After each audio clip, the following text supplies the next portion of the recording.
Life isn't tearing you down. You're tearing yourself down through choices you make with your eyes wide open. You feel like you're falling short of your potential. You know you could be on a whole other level, physically, mentally, and financially. And yet, you keep putting off what you know you need to do. You keep taking the easy way out. You keep compromising your discipline. If you keep this up for a few more years, it won't be bad luck. It'll be the compound interest of your choices. Today, you're going to see exactly where you're stabbing yourself in the back and why keeping this up is an active choice. There's a massive difference between going through a rough patch and sustaining mediocrity out of pure habit. You know when you're shooting yourself in the foot. You know when you're picking distractions over building something real. You know when you're settling for less than you deserve. The problem isn't a lack of clarity. It's a lack of structural courage. You don't need more motivation. You need less internal negotiation. And as long as you keep giving yourself a pass on weak standards, your life will keep reflecting that small version of you. Now, listen up. Let's start with the lies you feed yourself every single day. You're not lost. You're just elegantly lying to yourself. I'll start on Monday. Now's not the right time. It's not that bad. Smooth, comfortable, rational excuses. But look closely. Every time you use one of these lines, you are giving yourself permission to stagnate. Self-deception doesn't look like self-sabotage. It looks like prudence. It looks like a well-deserved break. It looks like maturity. But deep down, you know when you're full of it. You know when you skip the workout because you'd rather numb out on your phone. You know when you dodge that tough conversation because you can't handle the friction. You know when you settle for crumbs because you're scared to demand the whole damn cake. And this is where the rot starts. Because when you break a promise to yourself, your emotional authority takes a hit. You start trusting yourself less. Your word loses its weight. And when your word means nothing to you, the rest of the world catches on. But here's the kicker. You keep running the same script, expecting a different ending. That's not a lack of ability. That's an escape pattern. And as long as that pattern is running the show, you'll keep sabotaging yourself while playing the mature adult. You think ruining your life is some dramatic event. One massive wrong turn, an irreversible screw-up. It's not. Destruction happens in dead silence. It happens when you choose comfort every single day. When you trade building your future for scrolling through distractions. When you chase cheap dopamine instead of actual progress. Nothing feels fatal in the moment. It's just one missed workout. Just one goal pushed back. Just one conversation swept under the rug. But take a hard look at this. It's not the isolated day that makes you weak. It's the build-up, the repetition, the pattern. Every little compromise trains your brain to fold. Every internal negotiation reinforces that your discipline is optional. And when discipline becomes optional, growth becomes a pipe dream. But here's the dangerous part. You don't feel the drop right away. That's why you keep doing it. Because the bill doesn't come due on the same day. It shows up years later, when you wake up and realize you're stuck in the exact same spot while everyone else leveled up. And then that gnawing question hits you. How did I get here? The answer is simple. You walked there, one slow step at a time. There are no surprises here. You know when you're choosing what makes you weak. You know when you're procrastinating on what would make you grow. You know when you're accepting less than what you should demand. The difference is, you've learned to get cozy with that feeling. You've learned to silence that inner voice screaming that you're playing below your league. Now, really think about this. Every time you break a promise to yourself, something inside you takes notes. It's not explosive. It's subtle. Your confidence takes a slight hit. Your presence dims a little. Your energy drops a fraction. And you start carrying around this quiet guilt. The worst part isn't the mistake itself. It's the conscious repetition. It's knowing damn well you could do better and still taking the easy way out. And here is the breaking point. When you betray yourself enough times, you lose your own respect. And when self-respect goes out the window, the world's respect follows right behind it. It's not mysticism, it's just coherence. You treat yourself like you're negotiable, so the world learns to treat you the same way. And this is the bitter pill almost no one wants to swallow. The problem isn't out there. It's your own internal permission slip. You want respect, but you dodge responsibility. You want results, but you negotiate your discipline. You want change, but you keep your old habits on life support. But here's the reality check. The world doesn't give a damn about your intentions. It respects consistency. It respects a solid stance under pressure. It respects the guy who owns his mess without pointing fingers. Let's look at this coldly. As long as you blame your environment, you'll stay chained to it. As long as you blame the phase you're in, you'll be its hostage. As long as you blame other people, you'll just be reacting to them. Total accountability sucks because it burns your emotional escape routes. When you finally admit that you are exactly where your own choices put you, something clicks. You lose the comforting victim narrative, but you gain your power back. Because if your choices built this mess, your choices can build something else. But here's the uncomfortable truth. Taking ownership means you stop treating yourself like a special exception. It means accepting that discipline isn't a talent, it's a baseline standard. And as long as you keep waiting for the stars to align before you take action, you'll be controlled by imperfect conditions. And this is where things get deadly serious.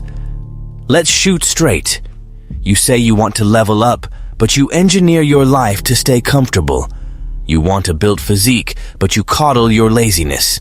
You want respect, but you run from confrontation. You want top-tier results, but you live a bottom-tier lifestyle. It's not that you can't do it, it's that your priorities are out of whack. Greatness requires constant friction. It requires waking up when your bed feels amazing. It requires putting in the reps when you're not in the mood. It requires holding the line when folding would be so much easier. Look at this closely. Comfort isn't harmless.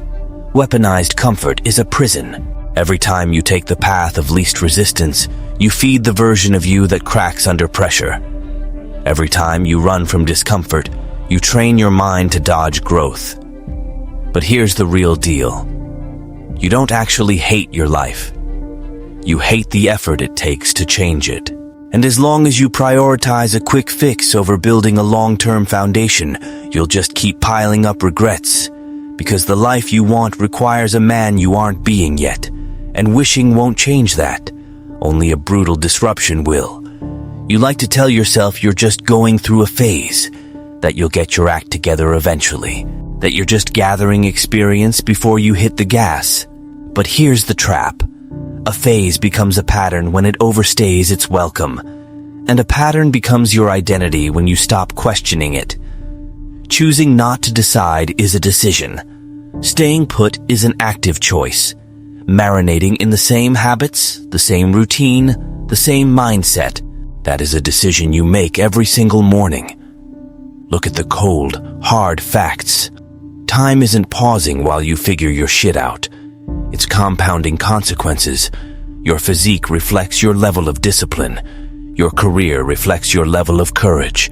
Your emotional life reflects your standards. And if you keep choosing comfort, the math is brutally simple. Your results will be comfortable too. But comfortable rarely means respectable.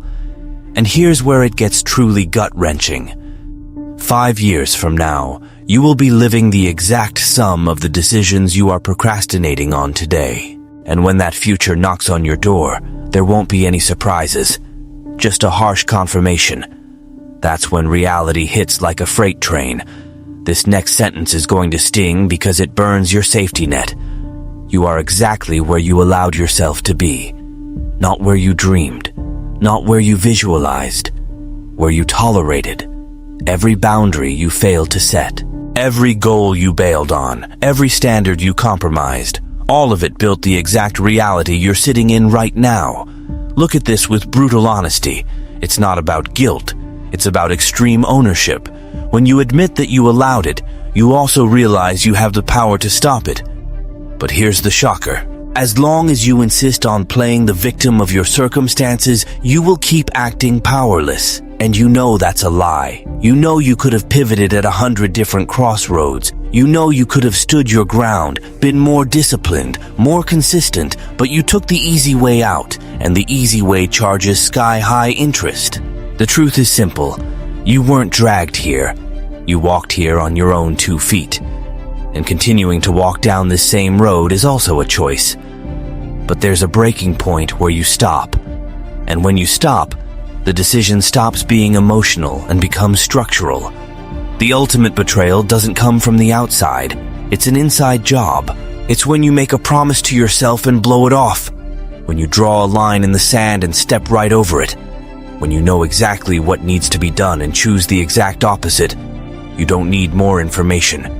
You need internal integrity. Pay close attention to this.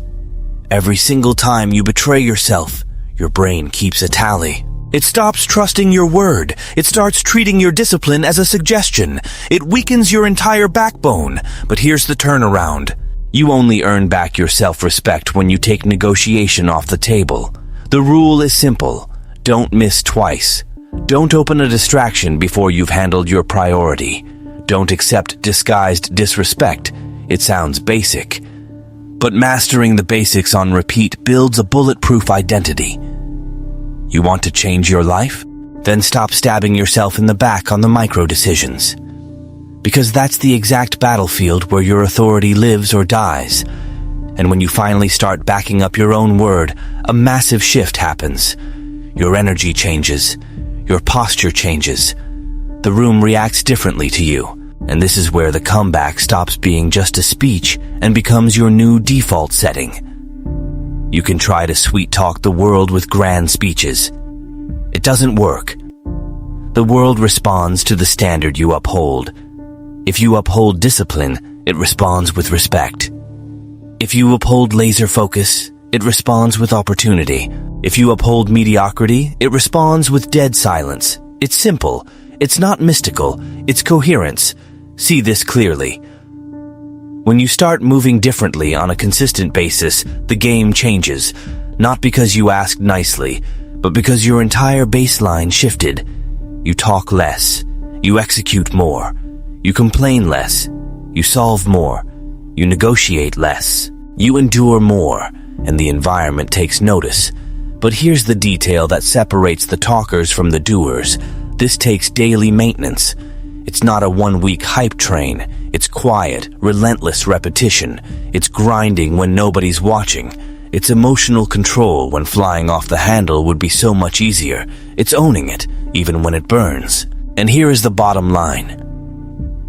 You know where you're dropping the ball. You know what dead weight you need to cut. You know exactly which decision you've been running from. The question isn't whether you can change. The question is whether you're going to keep choosing the version of you that keeps you small. You don't need another explanation. You need to make a decision. Either you raise your standard, or you learn to live with the consequences of it. Comment 0 betrayal. If you've decided to stop sabotaging yourself,